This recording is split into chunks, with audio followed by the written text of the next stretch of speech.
are listening to Fika with Vicky on United Public Radio, 107.7 and 105.3 from New Orleans.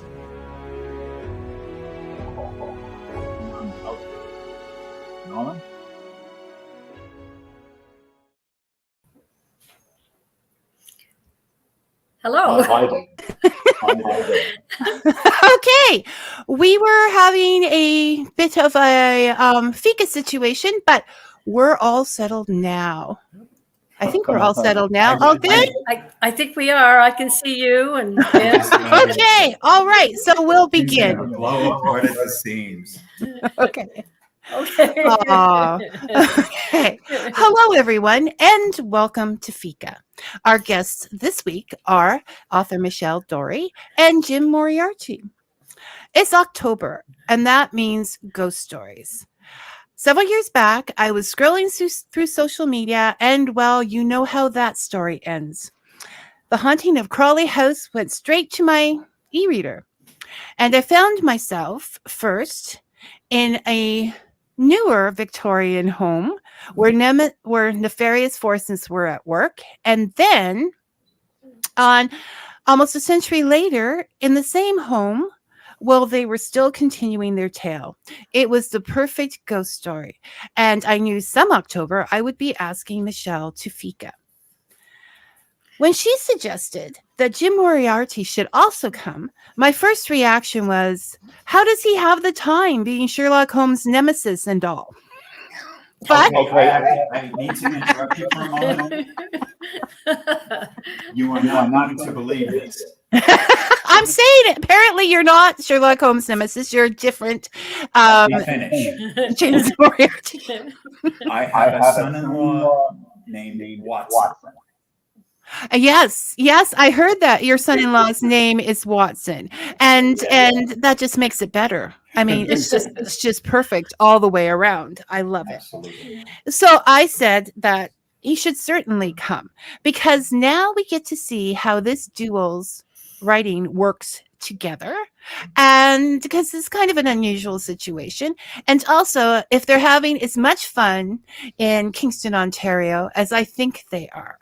So thanks for the chills and shivers, Michelle and Jim, and welcome to Fika. Thank you very much for having us. Oh, you're very welcome. We didn't get a chance because I'm beginning to think that this Jim is not Sherlock Holmes' nemesis, but he may be mine. So, Jim, can you just talk for a second here? Because I think I hear a little bit of echoing, and I just want to make sure that your voice comes out clear. It's my chintzy earbuds. Okay. I can hear the echo reverbing as well. Can you try them without the earbuds, just in case? Sometimes it works better without. I don't know. All right, I'll just shut down Bluetooth. Give me half a second. Yep. You have to just pull them out. Pretending I know what I'm doing. Can't you just pull them out? Oh, I see. Try again. Any better? Yeah, I think it is better. Don't you think it's better? I think it's better. Okay. So, welcome to Fika, and I think we have Jim sorted out. And so, the first question, are you ready? Are you ready now, Jim? No, you don't. For Michelle. Okay, so what I want to know first is, especially now, Michelle, with all this going on, is how, like, obviously this is working. Okay, now I'm echoing. Can you hear me echoing, Michelle? Okay, No, I don't I'm hear you. hearing me No, I don't echoing, hear you. and okay, so but it will show up. This is usually a problem. So let's try them back in, and maybe just nod. No,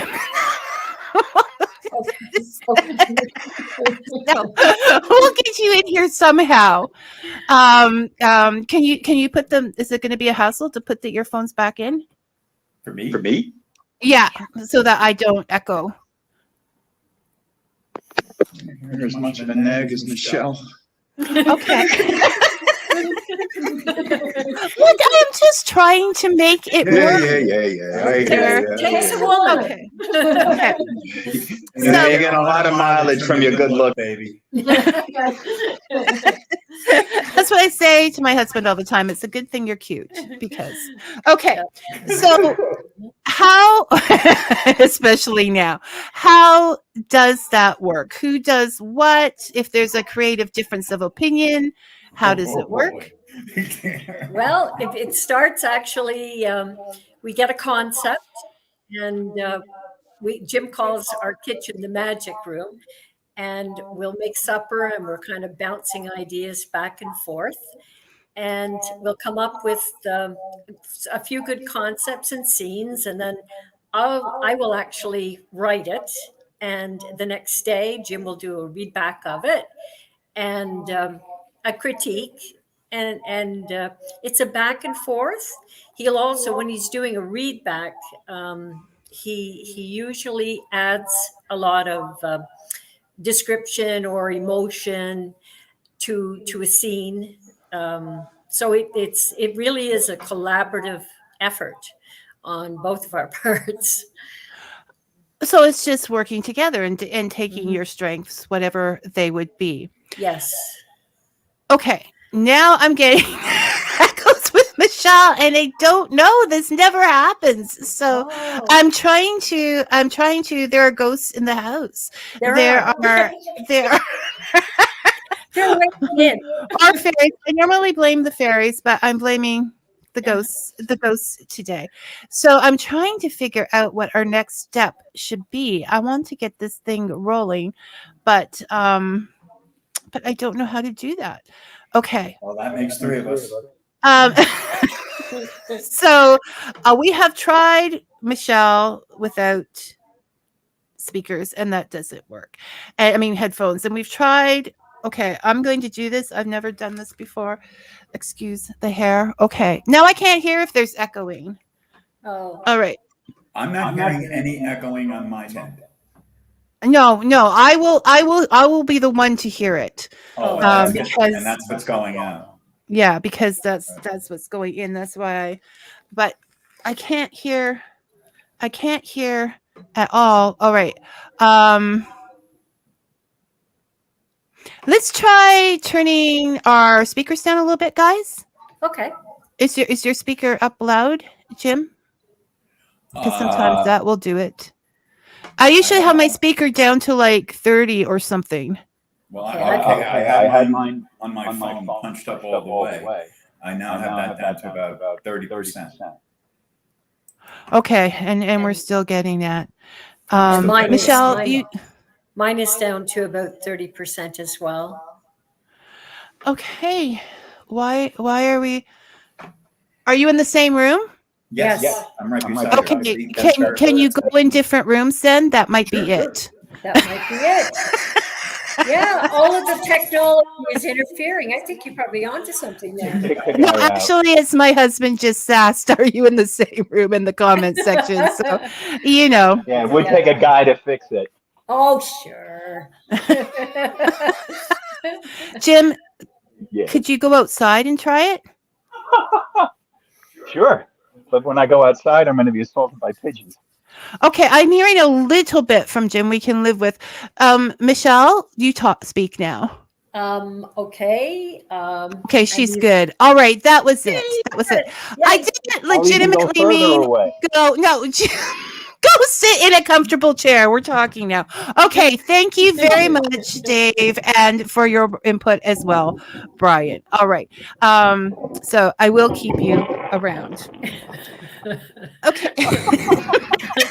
So now we're good. We're starting. So when you're writing together, everybody does their strengths and you work together to make it the best you can. Yes. And that also was echoed by my husband jumping in to help me out today. So you know what? It works sometimes, people. Yep. It works. For sure. Now I'm really thinking is, so there you are, you're off, you're writing your stories together, you're doing this. Have you ever considered that you would make a great series? Like there's this couple writing ghost stories, and there's got to be shenanigans that happen. Oh my. It started that way. It started Our writing that way. career began that what you just said. Having a good time. I'll give them the backstory, sweetheart. Yeah, no, somebody Go ahead. give me the backstory because You go it's ahead, great. Jim. Yeah, go ahead, Jim. Okay. All my life, I have been told, you need to write the book. You got to write the book. You have to write the book. And we got together much later in life. And we were in our 50s when we met. And I said to myself, wouldn't it have been great if we met when you were still in your 20s in New York City? And I sat down, and within a span of, what, honey, maybe 8 weeks, Yeah. I was possessed with writing a novel, a fantasy novel, and time travel and romance and action and adventure, 90,000 words. And in about 8 weeks, I finished it. I wrote the end. During that, when I was about halfway through, Michelle was watching me do it, and she said, I think I could be a writer too. And she really liked ghost stories. And we looked at what I wrote, and it's 90,000 words of absolute dreck. And it was from that moment, from then on, we decided to do the partnership telling the ghost stories and the ghost tales. And it started out with Crawley House because of, as I'm sure you've seen, we went on a haunted ghost walk kind of tour, and there was no flesh to the characters or anything. It was more or less a recitation of this is what they say happened, and then that happened, and then that, nothing but plot with no characters. And we started chatting as soon as the tour was over, and her first novel, Crawley House, came about as a result of that. But yeah, there is a book there that is actually the two of us getting together, not in a novelized form. But it's not published because, it's there. As I said, it's right. But the memoir, well, you need. So, Michelle, did you ever think about writing before? Not really. I enjoyed writing in English on my English classes in high school, but I'd never really thought, because who thinks to write 60, 70,000 words? It just seems impossible. But once Jim did it, and I've always been a big reader, I thought, well, why not try it? And I was having so much fun doing it. And learning more about the writing craft, that I just kept going and going because it was fun. And the two of us really enjoyed it. So together you made the perfect writer. Yes. Like, it takes, you were each other's half when it comes to writing anyways. Yeah. Okay. It's remarkable the synergy between the two of us. It really is. Yes, we publish under her name, maybe because I'm a candy ass, or maybe it's because women authors sell better in the indie market or whatever, or maybe it was her idea that started it. But that's going back now about 7 years, and we just stick with it. And so that is my question, because this definitely works. Although I do want to point out Brian's comment here, because it sort of sounded like that. That sounds inspired by the old song, "Anything You Can Do." Oh boy, did he really, really tell the truth on that one. Wow. I think maybe there's a little bit of that in most marriages. Yeah. There's that little competitive struck. So how many books? I tried to count, and they're all over in different series and everything, because somebody really does have to update her. That fell on me, but yeah. Not a techie. How many books have you written and put out there? 28 books, actually. We've got 2 series of the haunted novels, and then I just taking a break from that, I dived into paranormal women's fiction, which is basically it's fantasy fiction with witches. There are older heroines in the books who've had some of life's hard knocks, divorce, and coping with that, getting on, and they discover magic, and they really are fun to write. So all in all, yeah, it's 28. there's 6 in the Hauntings of Kingston, 6 novels, and 7 in the Haunted Ones, which is actually they take place in Upper New York State. And then I have one orphan, Haunted Cabin, which is I was wondering where that fit in. Yeah. I think it would be closer to the Hauntings of Kingston because they are more independent stories to each other. Standalone. They're very, very much standalone. Whereas the Haunted Ones series, we started with Haunted Hideout. And then when I was writing the second book, some of the characters from Haunted Hideout, I didn't want to let go. So I brought them guest appearances over into Grave Conjuring. And then characters, as more books were written, and I started to like more and more of the characters, they carried through all of the other books. They're all independent stories, but with the same. But the characters do make guest appearances, and they play previous books characters in a current book will have a minor role.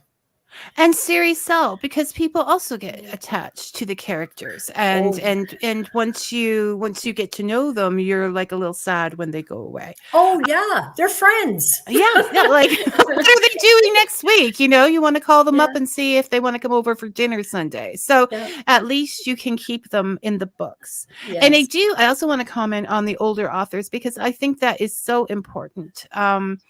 Many people that start writing wait till they're retired or older, and so they know what that means. And like, no, I'm not sleeping on the floor of a tent anymore. Get me an RV. We discussed that at length. And there's a lot of people out there reading in that age group that gets. I'm good at all genres, but sometimes it's just like, no. I want somebody a little older and more knowledgeable about the world. So I think that's fantastic. I think that's terrific. Now, with the Haunting of Crawley House, can you tell us a little bit about it? So before we start discussing it specifically, people have a little idea of what's going on with the story. Do you want to take this one, Jim, or shall I? I don't want to exclude you. Sure. I love shooting my mouth off. You want? I would just like to point out that Jim is not Canadian. Where are you from, Jim? I am born and raised in the Bronx. Exactly. Okay, so I am a New Yorker by birth. So that's Jim. Okay, I won't say anything else about that. So you'd like a synopsis of the Yes, Haunting please. of Crawley House? Yes, please. All right. Okay. It starts after the First World War. A major in the Canadian military. He married a British noblewoman. Think of something like Downton Abbey, and brought her over to Canada. She gave birth to twins, and when she had her second pregnancy, she was advised to get a housekeeper. So they hired a housekeeper who was an immigrant from Ireland. Now, my parents were immigrants from Ireland, so I did a lot of the dialogue in terms of the "ye dinna know what ye be doing" and stuff like that, because that's what I grew up with. Oh, and at any rate, it was good. In the modern times, the house still stands today, but it's haunted and it's owned by the local university that has never been able to have tenants last more than just a few weeks or a few months. And the book tells the tale of the sordid and tragic history of that house and why it is still haunted to this very day. And it does it well. And with that being said, and I also want to say that your dialect was, I never thought about it while I was reading it, but that's because it was good. Nothing sounded strange or out of hand you did a really nice job on there. I had the chair on that. And you did it well. So the curiosity of the ghost walk and what could happen created the story of Crawley House. Oh, that's the key of writing right there. That phrase you just said. Curiosity. What could happen? What if? What if? And then blah, blah, blah. And then it leads to flights of imagination. But that's the absolute key in his fantastic book, Stephen King on Writing. He starts out with the writer's process of creativity is ask what if, and followed up with whatever you think. And that's how it happens. That's very telling on your part. Well, it is the most important thing. If you can't envision, you are going to have a difficult time writing. Some of us envision things easier than others. Like I envisioned a quiet start to Fika this stuff.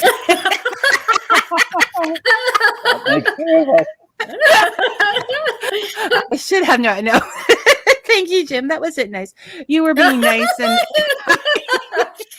Don't mind the guy the guy from the Bronx was being so nice, and the whole Canadian was like, okay. So that takes curiosity to do that. But with any ghost story, there's like a part that happens in the past, so that you have the story and them and then what happens now. So did that curiosity help with that research?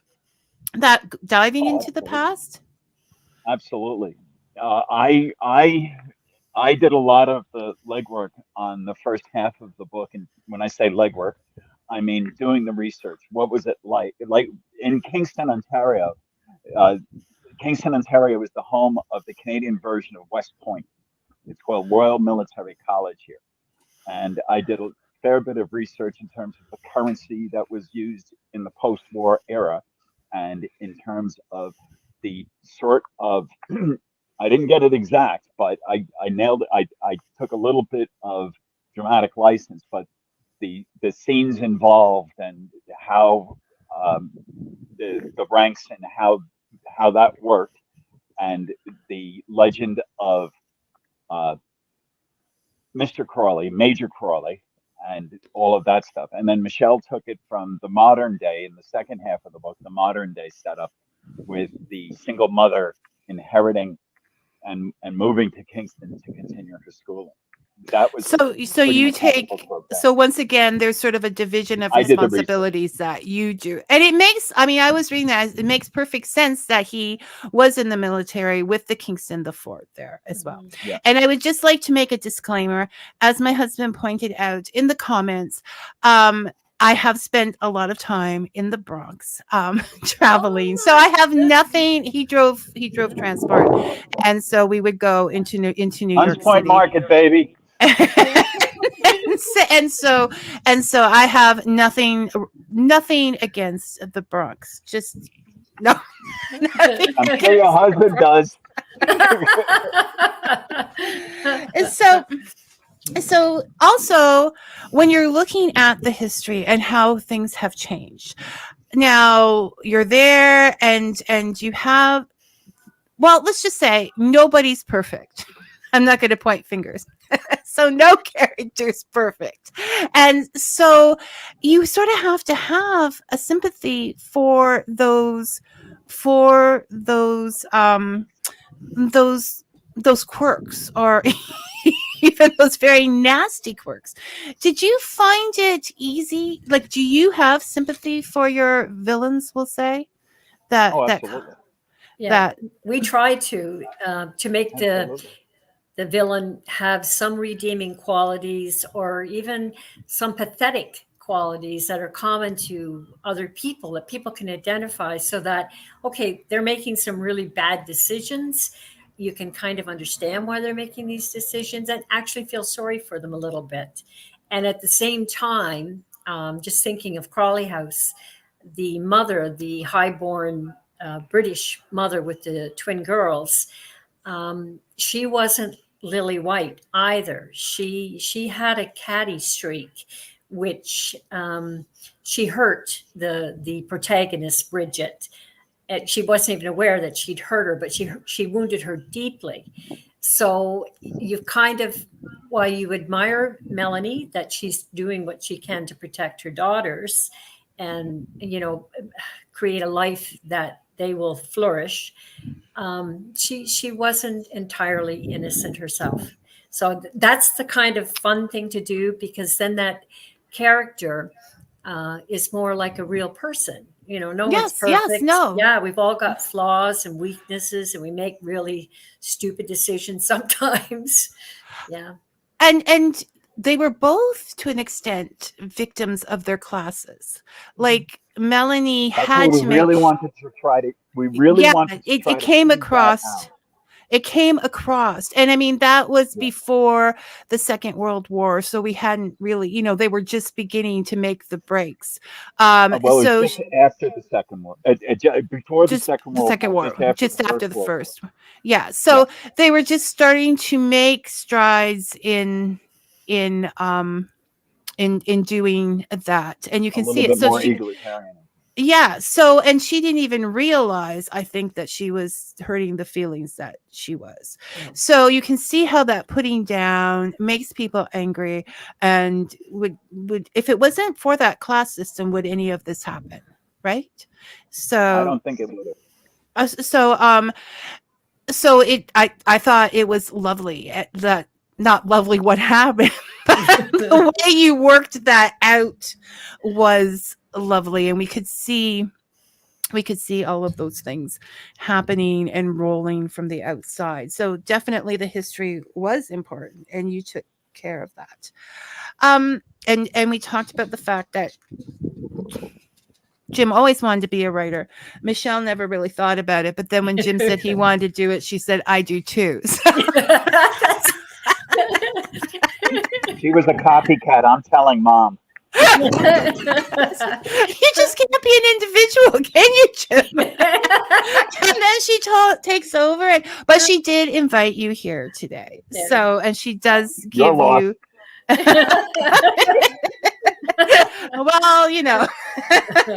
I can overcome anything. It won't become. So that is the Crawley House, and there's 5 more books in that series, The Hauntings of Kingston. Yes. And they're all, as you said, standalone and wonderful. So we're going to go into, this is crazy, for like 7 years.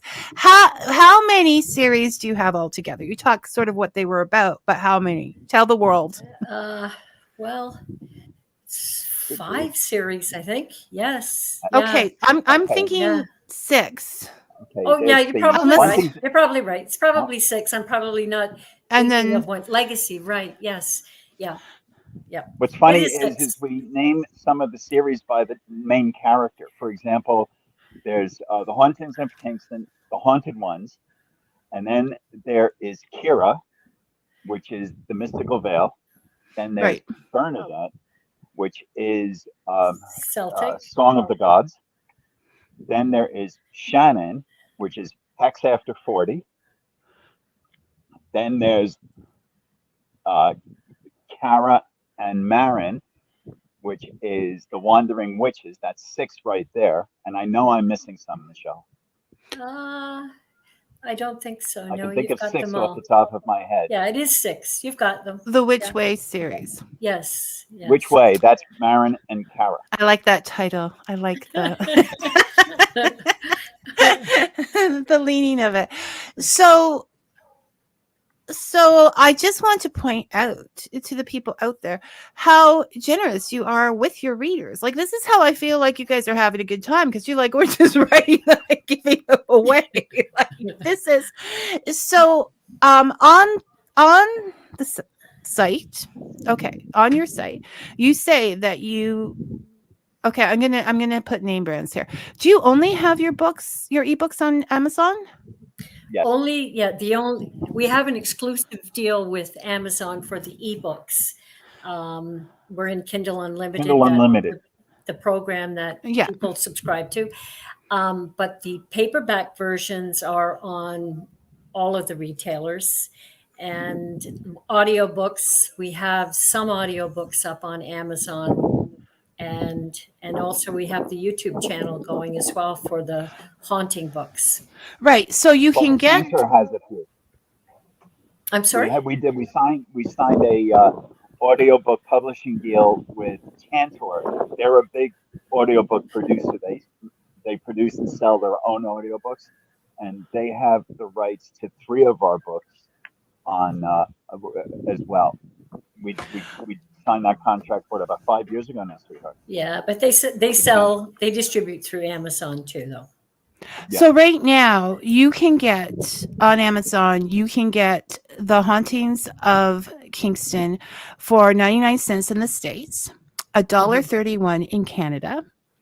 And then I just want to check out, you don't have them in ebooks in the UK? Oh, no, they're there. No, Oh, they they're, are? Oh, I just couldn't find them. well, I Yeah, don't that's know. 25%. No, it's not your fault. I'm saying I couldn't find them. I just wanted to make sure that you did, yeah. because I think they would do very well.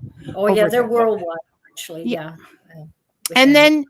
And then you can listen to all the audiobooks professionally done on YouTube. Well, not quite. Okay, tell me the story.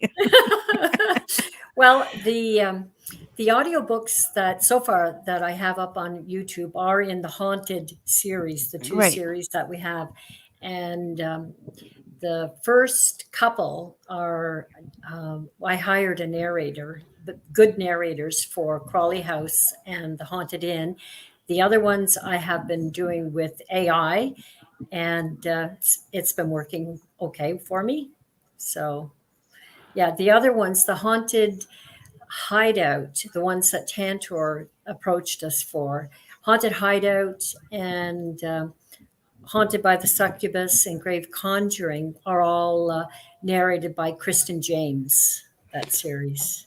Yeah. Okay. All right. Yeah. I've just listened to, I wanted to I read Crawley House a few years ago. And so I just wanted to get it. So I listened to that audio Oh, okay. on YouTube and thought it was quite nice. Yeah. So Yeah, she did a great job. Yeah, she did with all of the voices and all of the different things. So you also have, and I've seen this, a readers group for your readers with On Facebook. Yeah, you have a readers group. It says in your books, join our readers group. Did you mean Facebook? Oh, that's our newsletter. Oh, your newsletter? Yeah. That's a link to our newsletter. We send out a newsletter to our readers. We try to do it once a month, and so it usually goes out about every 6 to 8 weeks. And it's promoting new books or just telling what shenanigans Michelle has been up to lately, and things along those lines. We haven't sent out a lot of newsletters this year for the simple fact that Michelle, it's been a year of medical challenges for Michelle, which is why I'm sorry to haven't hear that, published very Michelle. many books this year. Yeah, not as many books this year. She's doing much better now. Oh, this side of the soil. I'm not a ghost yet. Yeah. This is good. The first 7 months of the year, she's been in for 3 surgeries and had COVID and had a problem with blood clots. So that's why there hasn't been very many books published this year, because we've had to cope with a lot of challenges. But it is looking better. But that readers group is our mailing list. That link that's at the back of the ebook that you see is a sign up for our mailing list. You tap the link, and then we get your name and mailing address. We get it confirmed that you really want it. And if you sign up, you get a free book. You mentioned we're being generous. And if they're generous enough to let us into their inbox, we're generous enough to thank them for it. And, I just wanted to point out that Legacy, the first in the Mystic Vale series, Yeah. is free at the end of the Crawley Yeah. Crawley House. So when I thought, Yeah. okay, I want to read from another series just to get a feel, I realized I already had. Yes. I mean, I want to read the other series as well, but I really do live a life where there's so much to read and so little Oh, time. absolutely. Yeah, Like absolutely. just to keep up with everything. So, and I really, really like that. Now, see, that was a younger character. Yes. Kira is a younger character, but I thought she had personality, and there was depth to her character, and so I appreciated. Yeah, I she Her had a appreciated lot. growth her. through the series Yeah, her is growth through the mostly series. Michelle's. Yeah. She really grew through the series, and that was Michelle's doing. She Not started out Kira's? as a spoiled brat trust fund kid, Yeah, she was the and princess she to ends start up out with. a real trust fund princess. And at the end, she's someone completely different, much more forgiving and much more caring about people. Which She is was another not that thing. at the beginning of the book. No, and that's another thing that is important, that characters grow. I get very frustrated when they don't learn from their experiences. Yeah. Very much like real people, but I get very frustrated when they when they don't learn from their experiences. So I'm going to follow that. But I still didn't find her. I mean, she's, I guess, I there are some out there where I just I don't like them, like the characters. I just don't. And I Sure. think, okay, it's okay not to like main characters, because if you watch Breaking Bad, I mean, he's Yeah. not that likable. Yeah. And there's a lot of series that the main character is not that likable. But when you're easing into a series, sometimes you like to like the character. So I didn't find I her agree. non-likable in the first place. So definitely we'll continue that series. And if you want to know what I'm talking about, just get the Crawley House, and Legacy will be added to the end of that, just like that. So there's Two a for the price lot. of one. Right. Which is one of the benefits of being an indie writer, because you can do those things for your readers without without, and plus you can get 5 books out in 1 year. Yes. Yes. Jim doesn't strike me as someone who has a lot of patience. Me? Like, let's go, let's get it done, let's move. What's next? Boy, you don't know Michelle at all. I'm the impatient one, really. So Michelle has driven you crazy. He warned me when we met. He was certifiable crazy, and I said, "Okay, I'm in."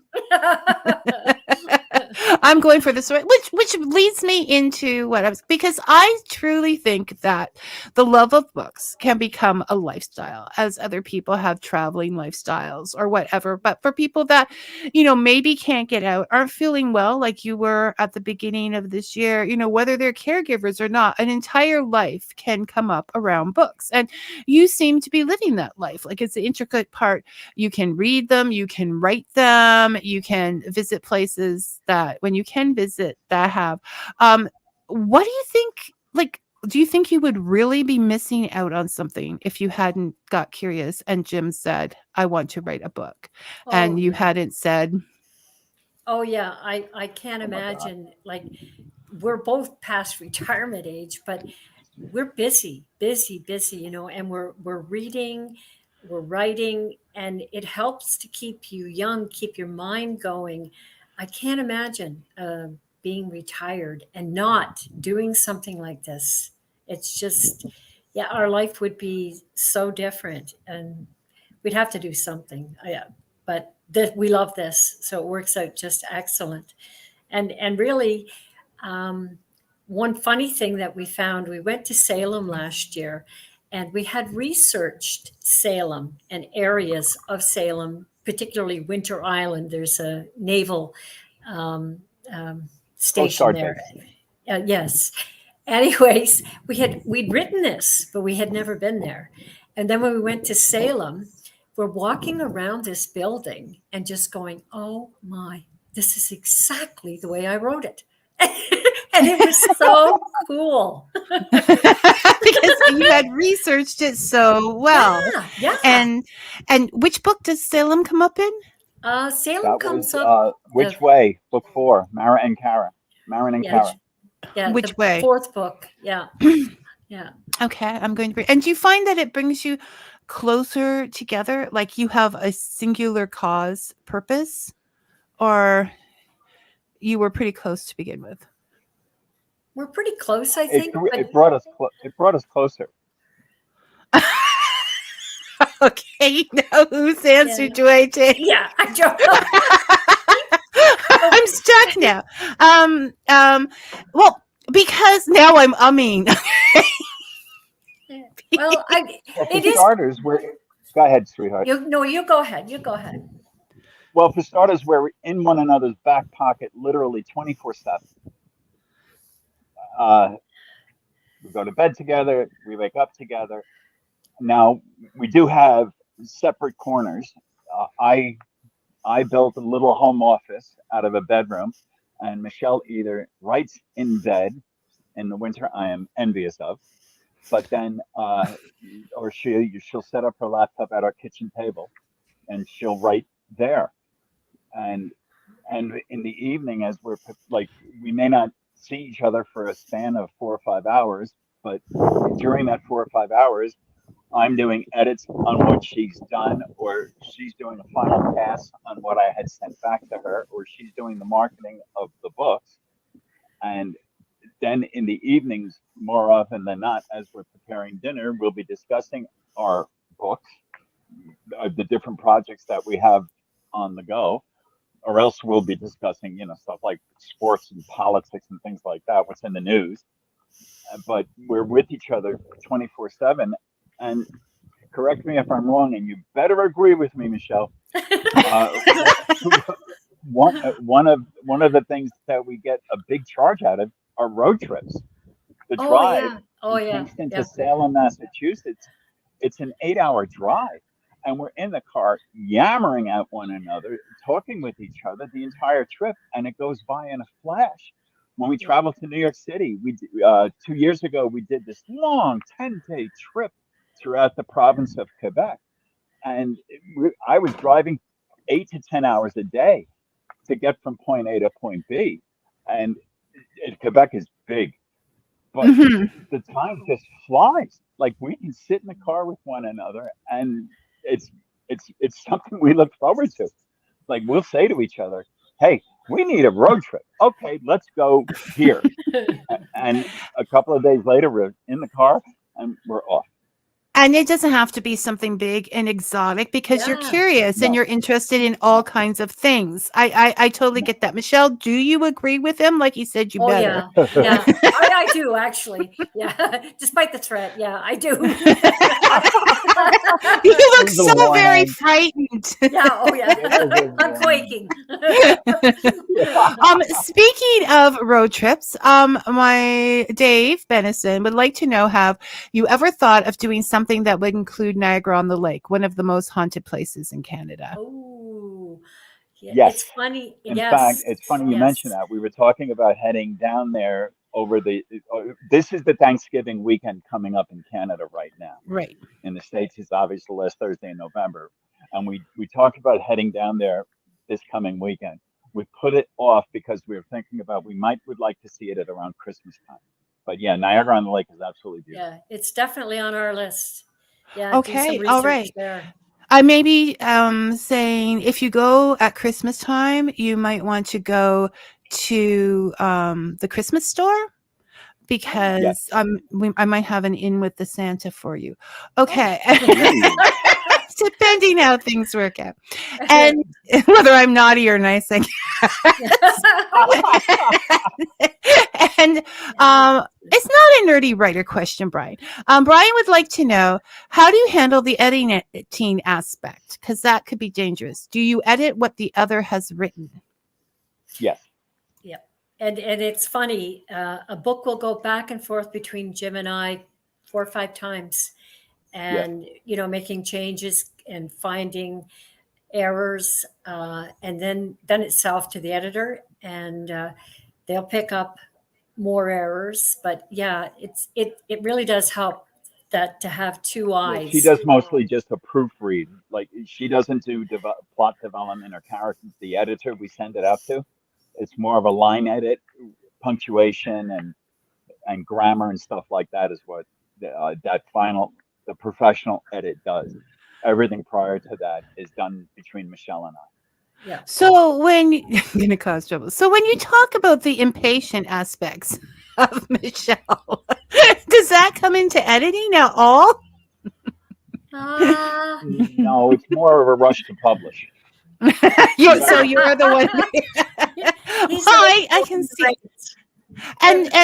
And because I call indie writing do-it-yourself writing, you do what you can, Sure. and you hire someone else to do. Do you hire an editor? Like, did you pay someone, or do you have other people doing that for you? So you go for the professional editing, and you think that is important? I think so. Yeah, because it's just another set of eyes, and sometimes you can get very, very close to the work that you don't see, and that independent person looking at it. Yeah, they'll pick up some things, and they send it back, and you go, "Oh my," and you do your corrections. But yeah, I think it really, really helps. And of course, with the covers as well, that's another thing. You have. I was going to ask that. You have someone do the covers. Well, I like them. I mean, obviously, the black and white is wonderful for the excuse me, for the haunted ones, and the other ones are so colorful and magical, so those look nice as well.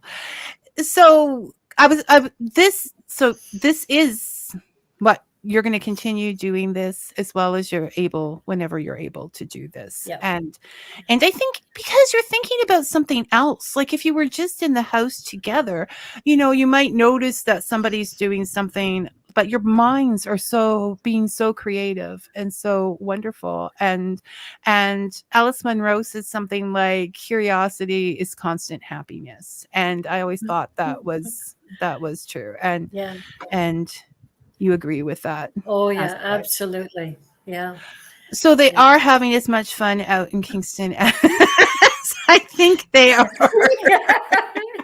and for retired people and for this, it is a very conservative as far as like, you don't have to do those Freedom 55 commercials to be happy.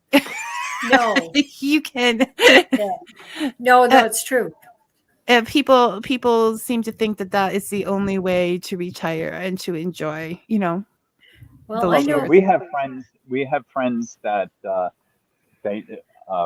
one friend of ours, she loves cruises, and she goes on Caribbean cruises, Alaska cruises, European cruises, and to Michelle and I, that's just not something that we ever had any dream of. Now, I do want to point out that we do get away every winter. We go skiing at least 3 times in the winter. We go on. But you're pretty close to skiing. Yeah, well, it is Canada, right?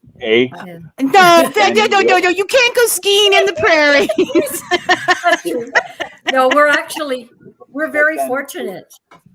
Yeah, we're 4 hours away from the best skiing in the Eastern Townships, Mont Tremblant. So that's not an. Yeah. So you don't have to put traveling expenses into that. Not really, and the other thing is we do get away for a week or 2 in the Caribbean the end of every February. So, and I'll just to but break that's up a vacation winter. just to get away from the cold because we're old. Well, I'm hearing you. I'm hearing you, Jim. Okay, it's. I'm sorry, sweetheart. You're from New Orleans. No, I'm actually from Niagara Falls. I just brought really? from New Orleans. Yes. Yeah. Oh.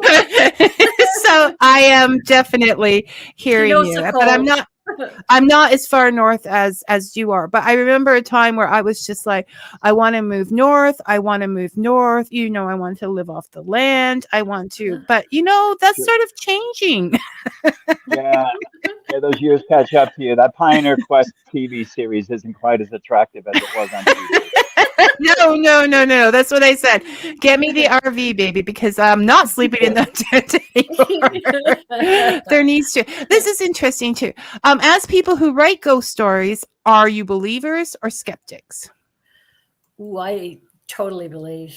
I've had too many things that have happened in my life that, I do believe. Now, there are people who are way more sensitive to spirits and paranormal than I am, but it's in my family. Like, I've had 2 nephews that their houses have been haunted, and I definitely. One of them is the basis for a book. Yeah, The Last Laugh is actually based on my nephew Phil's. I noticed that. Yeah. And it was based on a real story. Yeah, So. and they're still living there, and the ghost still makes appearances. But it's a nice ghost? He was more playful, but lately what I've heard is that when their daughter returns from university to stay the weekend, she's seen a dark shadow at the foot of her bed, and she's experienced sleep paralysis. So that kind of freaked her out. So that part was not pleasant. But as far as my nephew and his wife Sherry, they've never had anything really negative. So maybe it's just Hannah that the ghost doesn't really care for. I don't know. Because I always, you watch those movies and I'm like, I don't care. I've said this before, Fika. I don't care if I have to live in a car. I'm getting out of the house. I am running. I am not going to be one of those people. So I'm always curious if people stay with friendly ghosts or whatever. But next week, see, now I thought this, but it is. I did fictional ghosts this week, and next week I'm going to have a paranormal expert in to talk about her real experiences with ghosts. Also, she's a friend, but she's also the station manager, so I can't have Jim call me that day. It has to work good. Now, Brian wants to know, can ghosts be reasoned with, or are they fixed personalities? You said she seems to be changing a bit, but it could be with the people. It might. That's a hard one to answer, because when Hannah was living there before she went to university, I don't think she had any problems. It was only in a playful way. That part in the book which describes the toilet paper strewn from her bathroom, which is in a kind of an annex part of the house. And it was through her room, down the stairs. It was everywhere. But that's playful, right? It's a trickster. There's the tricks coming. And so if people want to know more about this story that was based on, they should buy The Last Laugh. That is only $1.31 in Canada right now, and 99 cents in the States. And they will hear. They can see more of that story. Right? Yep. So I would love some time to talk more about the other series. We concentrated most on the hauntings and that, if you're ever up for it in your thing, and to see more about because I just think you are a wonderful example for this particular thing. Now, all things Jim, you are a wonderful example of just grabbing hold of your curiosity and your passion and living with that and enjoying life as it comes. And we need to see more of that. That's very generous. Thank you. Oh, well, I'm thinking, I'm like, should I say to add, and I was on such a passionate role, the capitalistic system. And so I thought, well, no, the way Jim felt about that class system back in the Crawley House, maybe he wants to hear that he's doing that. I don't know. But look at yourself, Vicky. Like you've started this radio program and you've gone from 50 subscribers to now you're over 100K. Wow. That's amazing. Live listeners. No, I'm pretty pleased with myself. You should be. And thank you to all those live listeners listening out there now, and for having patience for things like the echoing earlier. I think they just like bloopers. I have a lot of them, but no, it's really important to find something and be passionate about it and grab onto it, and otherwise, what does the brain do, right? Yeah. It, Yep. it just and there is a lot of happiness out there and great people giving us something to do, like, the books. And that's why I love indies, because they are different voices. They're not the same voices that we hear over and over again in the books. In the books, people, I'm not hearing voices of the characters, and they're different ages, and it's not always that kind of thing. So thank you for writing the whole Haunted series. I mean, people can have a ball for like $6 American, 150 Canadian. No, American, and have something to read, every week, every part of a week up to Halloween. So I really enjoyed our visit, and I hope we get to talk Great again meeting you. soon. It It was was good lovely. meeting you too as well. Okay. We'll talk later. Okay, Okay. take care. You too, Vicky. Bye. Bye-bye. Okay, that was a great conversation. Once we were able to get started, but it was fun nonetheless. Oh wait, Brian had a comment before. Is that a question, Brian? We'll get it. Are the ghost cats? There could be, but you'll have to hold that question until you can ask Michelle that next week. Do pets come back as ghosts? A different Michelle. We have 2 Michelles 2 weeks in a row. So great. I hope you all enjoy the month and the booze and the chills and all the scares that are going to come with it. We certainly are going to here on Fika. So until next week, may your coffee be hot and your story sweet.